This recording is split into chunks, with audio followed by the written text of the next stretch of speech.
do esporte na infância e na adolescência. Estou aqui com muita alegria com o Dr. Nabil Goraev e o Dr. Mauro Fisberg. E eu já começo perguntando: aquele que não faz esporte na infância e na adolescente, qual é a diferença que tem deste que não faz para aquele que faz? Eu vou falar, eu acho uma coisa interessante. A criança que pratica esporte, ela tem uma vantagem. Se ela praticar em coletivo, futebol, basquete, handebol, que está na moda, ela aprende a ganhar, perder em grupo, se sociabiliza melhor, tem as lideranças que surgem naquele grupo. Então, do ponto de vista de criar um adolescente, uma criança, na minha visão dessa parte, é nesse ponto de importante. O que a gente percebe é que isso faz muito bem, só que precisa da ajuda de bons hábitos de vida, além do esporte. Né? Pois é, Isabel, eu acho que essa pergunta é a pergunta do Miguel, quer dizer, o que faz adequar o nosso estilo de vida? Né? O estilo de vida quase sempre é uma dupla, né? Alimentação e atividade física. No restante, a gente não tem muita influência, mas nessas duas situações nós temos. Então, a criança que faz algum tipo de atividade física, eu diria mais do que esporte, atividade física, ela é mais sociável, ela aprende limites, ela tem mais controle, ela tem uma capacidade de explodir, de jogar sua energia, então de poder trabalhar em tudo que ela tem de reservas. Ela consegue melhorar a autoestima, ela consegue melhorar a sua capacidade de resolver problemas específicos, melhora a cognição. Então a atividade física tem uma série de vantagens, provavelmente do ponto de vista epidemiológico, mas também individual. Então, é muito importante fazer. Não é só na prevenção da obesidade, do excesso de peso, ou na modificação do peso, mas é toda uma modificação de qualidade de vida que a gente consegue fazer quando a criança é criança.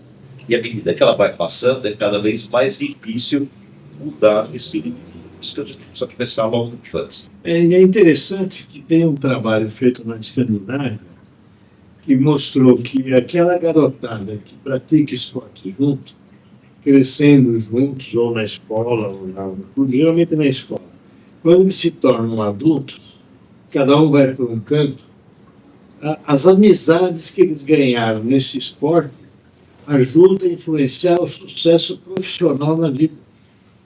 Porque saiu um trabalho publicado disso aí interessante, mostrando que realmente o sujeito estava desempregado, lembrou do amigo que ele jogava futebol. Faz uma rede de referência. Ficou aquele network de referência impressionante, diz que fez diferença até nisso. Então, o que a gente está entendendo é a criança, além de ter uma qualidade de vida em casa, ela tem que ter uma atividade física, fazer aquele conjunto de coisas que vão trazer no futuro dela uma ajuda. Tudo bem. O problema é que muitas famílias querem que o seu garoto vá para a escolinha de futebol e se torne um Neymar da vida, para ganhar dinheiro, entendeu? Sem respeitar o que a criança quer, não é?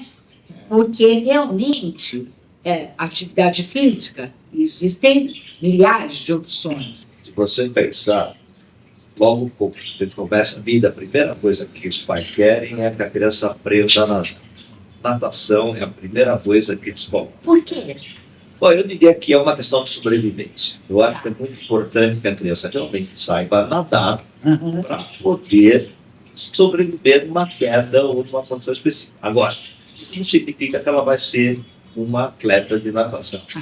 E os pais colocam natação por anos e anos e anos, e as crianças odeiam.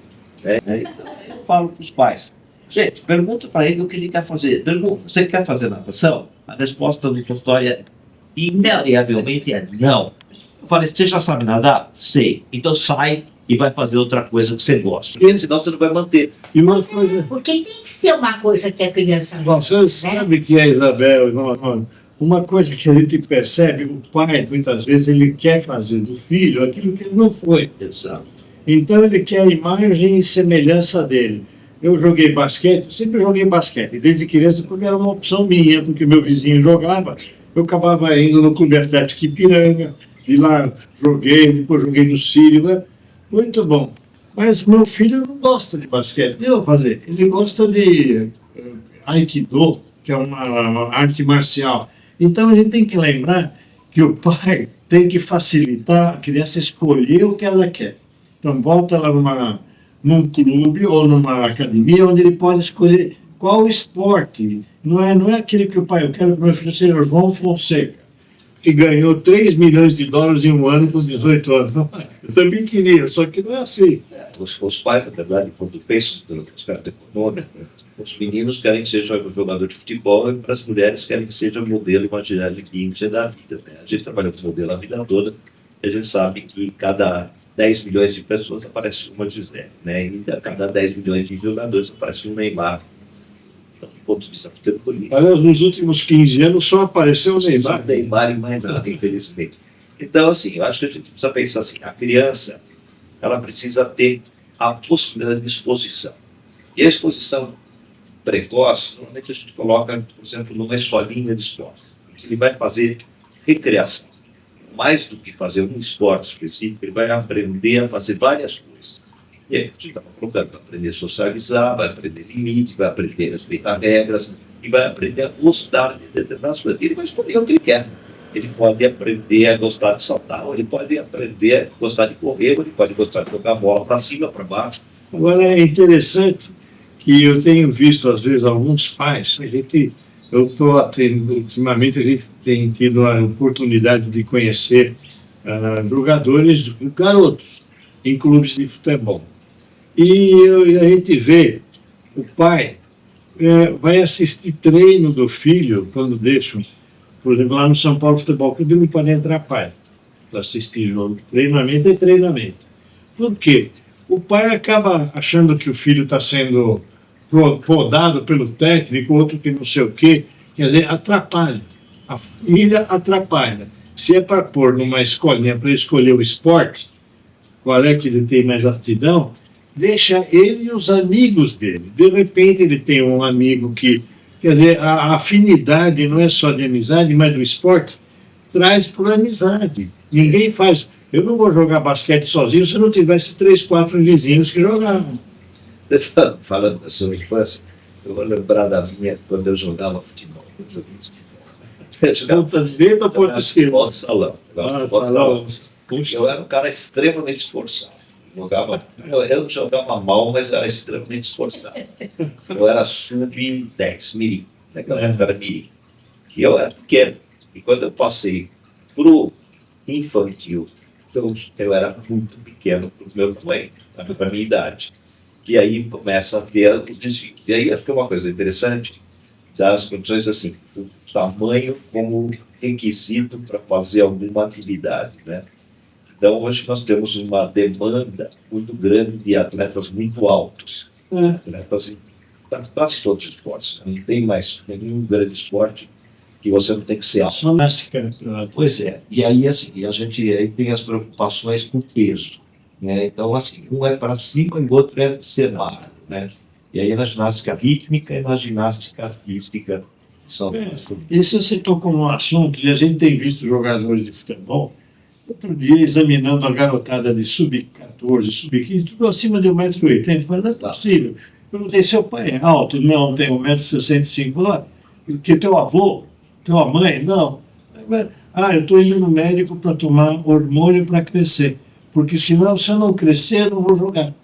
Eu não vou ser zagueiro, não vou ser centroavante, eu não vou ser goleiro. Tem o caso de um... Goleiro tem que ter 1,80 m com 16 anos. Eu tinha um moleque de 14 anos que jogava vôlei. E ele tinha que passar numa peneira do Bradesco naquela época. E a peneira era muito rígida de altura.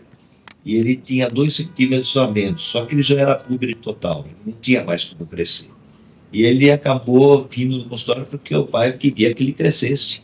porque ele tinha que passar na peneira. Eu falei, usa um salto do tênis, e realmente você não vai crescer. Você não tem mais. Não, eu quero que você dê remédio, eu quero que você dê hormônio. Falei, ele não tem qualquer capacidade de aumentar o que ele já tem. Ele já está totalmente desenvolvido, ele vai ter essa altura. Então não adianta forçar uma coisa que não é real. Vai tomar hormônio de crescimento quando não precisa e não tem capacidade. E os pais hoje estão forçando muito isso porque eles enxergam no filho Só só tá futuro de riqueza. Impressionante. Mas esse hormônio de crescimento, se você tomar sem precisar, não tem consequência? tem várias consequências. Então, nós sabemos que, por exemplo, toda vez que eu tomo um hormônio que eu não preciso, ele deixa de ser regulado. Porque normalmente todos os nossos hormônios, quando eu tomo, eu preciso dele, ele aumenta.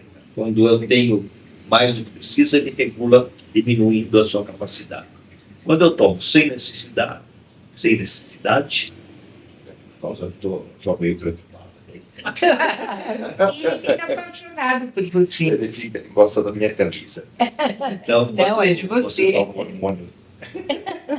Quando você toma um hormônio sem necessidade, você não tem o controle de regulação, você começa a ter todos os efeitos que são complexos da utilização do seu hormônio. Você tem alteração hepática, você tem alteração renal, você pode ter alteração no metabolismo do cálcio. Então, tem uma série de alterações que são preocupantes e os caras dão sem preocupar. Mesmo que seja controlado, essa tua informação é muito importante, porque nós que não somos da área, nem de órgão, nem de mim, pensando, eles falam, estou indo no médico que me deu, mas está acompanhando. Está acompanhando, se ele pode estar acompanhando com exames adequados, ele pode acompanhar, ele pode avaliar a função hepática, avaliar a função Mas renal. isso é daquele que já tem um tamanho, vamos dizer assim, não tão alto, Que tem que dá a capacidade de crescer. isso ele Aí consegue. não produzir. Tem duas possibilidades que a gente usa hoje. Os que têm necessidade, que é os que têm falta de hormônio, e os que a gente vai usar o hormônio fora do rótulo, quer dizer, acima daquela capacidade, porque eu acho que vai crescer. Na verdade, assim, o resultado é muito relativo. Porque, por exemplo, vamos imaginar que ele vai ganhar 2, 3 centímetros a mais. Foi a natureza ou foi o hormônio? Porque não tem aquela inflexão de curva que acontece no cara que tem O deficiência. O crescimento. cara que tem deficiência, ele faz isso. O cara que tem hormônio, ele faz isso. E aí eu não sei se isso aqui foi o final da natureza ou se foi o hormônio. Eles, que as pessoas, eles falam, o Kaká de São Paulo Exato. tomou hormônio. Inclusive. Porque o Zico tomou hormônio. Mas não é uma coisa para se fazer para todo mundo. É uma coisa que tem que ser muito bem elaborada e não pensar no futuro financeiro, sim no futuro de saúde, né? Eu imagino que Vocês estão preocupados com performance também, né? Quer dizer, tem que ter uma maior qualidade do seu jogo, ser mais forte, mais alto, bloquear melhor. Isso é verdade, mas assim, isso depende muito do seu treinamento. Eu brinco muito com essa atividade física, eu brinco muito com o Van Damme. O Van Damme, por exemplo, ele tem uma altura muito pequena. é mesmo. É muito pequena. Mas Ele tem menos de 1,69. E o pessoal acha que ele é enorme. Nos filmes, ele é sempre filmado numa determinada posição, quando ele está numa posição lado a lado, ele está no banco. Só que ele é tão forte que você não olha ao que você vê o corpo. Então, a gente fala assim, olha, é relativo. Se você tiver uma capacidade física boa, ninguém vai ver que você é magro, que você é alto, que você é forte, que você é magro. Então, assim, você tem que trabalhar com o seu corpo. eu acho que uma das coisas que a gente tinha que pensar, né, professor, é a obesidade dessa molecada. Né? Eles parando de fazer exercício, eles são obesos, não tenho experiência. Eu fico pensando. O atleta que para de fazer atividade, Todos eles engordam. todos ficam e tem patologia. Né? As bailarinas também, né? Tinha casos famosos, as bailarinas. Ricardo Prado, né, que a gente lembra. Então, mas eles acho que enquanto eles são ativos, eles têm fome de elefante. Tem uma ingestão muito grande e aí o balanço está equilibrado. Quando ele para de fazer, obviamente ele não vai parar Mas de comer. continua grande. Não vai parar de comer. Ele vai ficar Isso tem sido uma coisa que preocupa a gente. Eu fico imaginando, porque hoje a moda hoje é o espelho.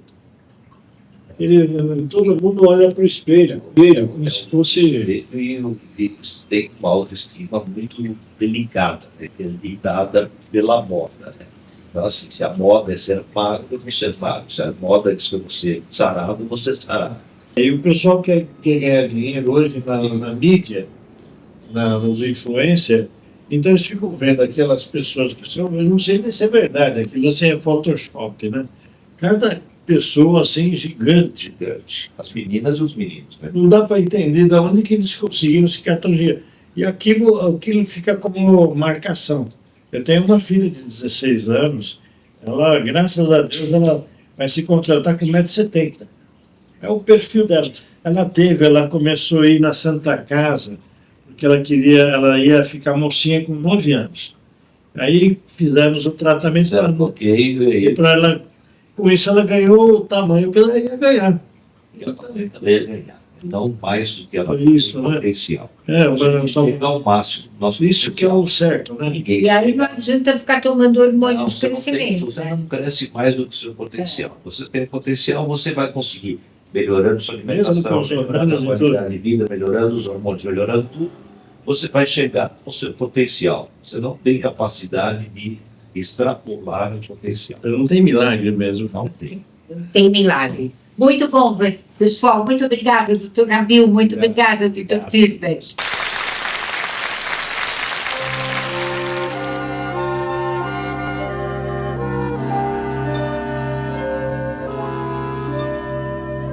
When I grow too old to dream